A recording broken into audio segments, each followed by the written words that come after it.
اعوذ باللہ السمیع العلیم من الشیطان الرجیم من ہمزہ ونفخہ ونفثہ۔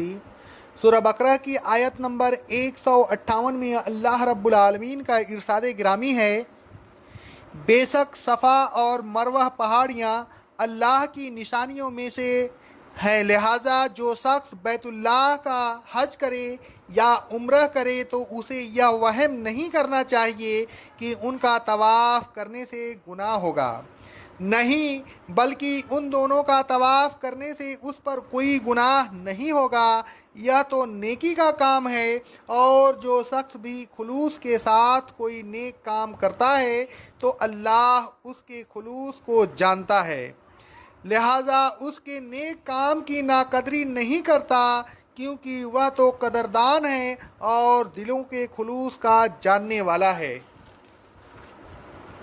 شان نزول: حضرت عائشہ صدیقہ طاہرہ مطہرہ رضی اللہ تعالی عنہا فرماتی ہیں، صحیح بخاری کی حدیث ہے، یہ آیت انصار کے ایک قبیلہ کے سلسلہ میں نازل ہوئی۔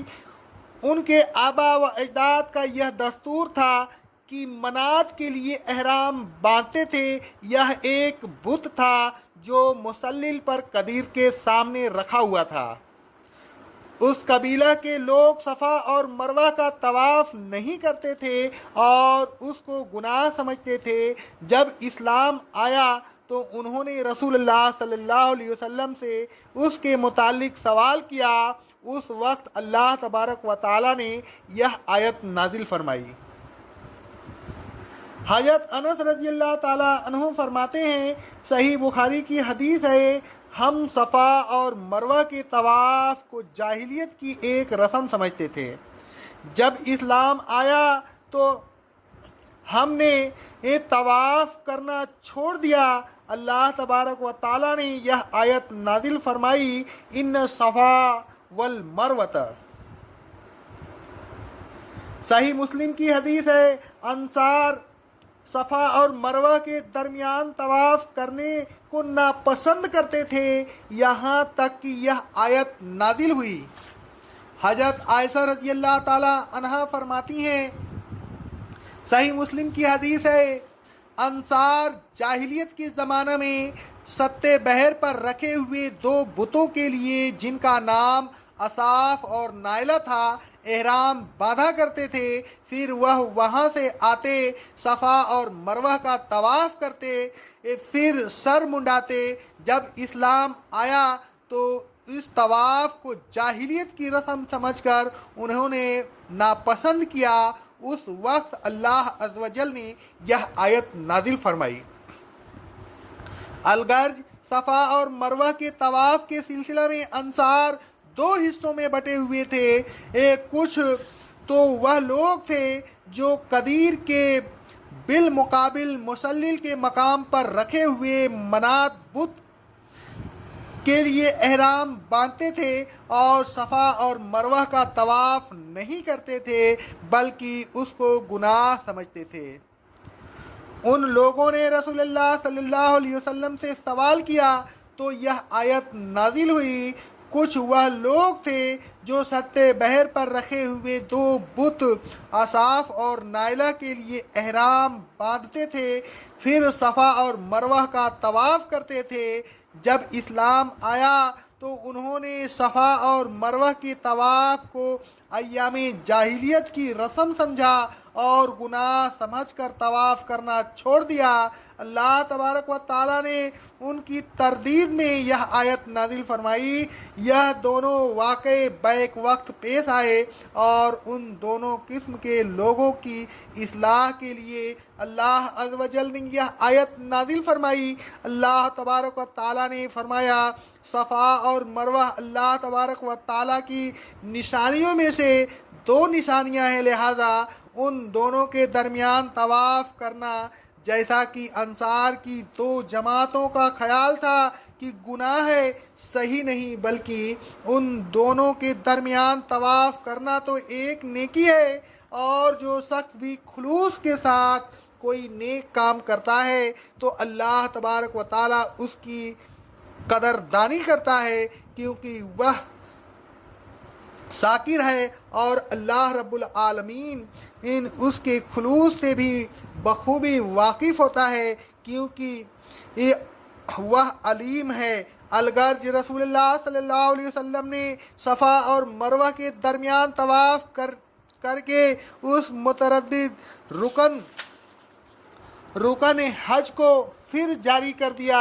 حضرت عائشہ رضی اللہ تعالیٰ عنہ فرماتی ہیں، صحیح بخاری کی حدیث ہے، رسول اللہ صلی اللہ علیہ وسلم نے ان دونوں کے طواف کو جاری کر دیا۔ صفا اور مروہ کی اہمیت حضرت عبداللہ بن عباس رضی اللہ تعالیٰ عنہ فرماتے ہیں، صحیح بخاری کی حدیث ہے، ابراہیم علیہ السلام اپنی بیوی اور ان کے بیٹے اسماعیل کو لے کر چلے۔ اس زمانہ میں اسماعیل اپنے بیٹے کو دودھ پلایا کرتے تھے۔ ابراہیم علیہ السلام نے ان کو بیت اللہ کے قریب بٹھا دیا اور ان کے پاس ایک تھیلی جس میں کھجوریں تھی اور ایک مسکیجہ جس میں پانی تھا رکھ دیا، پھر واپس چلے آئے۔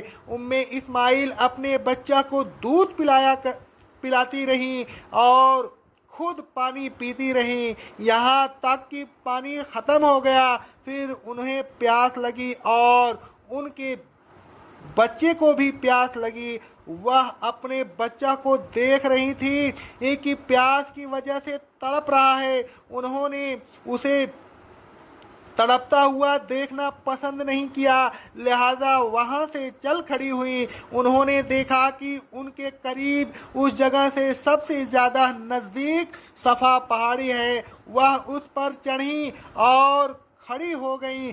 پھر انہوں نے وادی کی طرف منہ کیا تاکہ کوئی نظر آئے تو اس سے پانی مانگے، لیکن انہوں نے کسی کو نہ دیکھا۔ پھر وہ صفا سے اتری، یہاں تک کہ جب وادی میں پہنچی تو اپنا دامن اٹھا کر اس طرح دوڑی جس طرح کوئی مصیبت زدہ آدمی دوڑتا ہے، یہاں تک کہ جب وہ وادی سے گزر گئیں تو مروہ پہاڑی پر چڑھ گئیں اور اس پر کھڑی ہو کر دیکھنے لگی کہ کوئی نظر آئے تو پانی مانگے، لیکن کوئی نظر نہ آیا۔ اس طرح انہوں نے 7 مرتبہ کیا، پھر صفا پر چڑھیں اور کبھی مروہ پر چڑھیں۔ رسول اللہ صلی اللہ علیہ وسلم نے فرمایا، اسی لیے لوگ ان 2 پہاڑیوں کے درمیان سعی یعنی طواف کرتے ہیں۔ اللہ تبارک و تعالیٰ نے اسماعیل کی اس ادا کو قیامت تک کے لیے حج و عمرہ کا ایک رکن قرار دے دیا۔ حضرت ابن عباس رضی اللہ تعالیٰ عنہ فرماتے ہیں، صحیح بخاری کی حدیث ہے، رسول اللہ صلی اللہ علیہ وسلم اور آپ کے اصحاب عمرہ القضاء کے لیے جب مکہ معظمہ پہنچتے تو مشرکین کہنے لگے، تمہارے پاس ایسے لوگ آ رہے ہیں جن کو مدینہ کے نجار نے کمزور کر دیا ہے۔ حضرت ابن عباس رضی اللہ تعالیٰ عنہ فرماتے ہیں، صحیح بخاری کی حدیث ہے، رسول اللہ صلی اللہ علیہ وسلم بیت اللہ کے طواف میں اور صفا اور مروہ کے درمیان اسی لیے دوڑے تاکہ مشرکین کو اپنی قوت دکھائیں۔ گویا صفا اور مروہ کے درمیان تیز چلنے کے 2 سبب تھے، ایک حضرت اسماعیل کی صحیح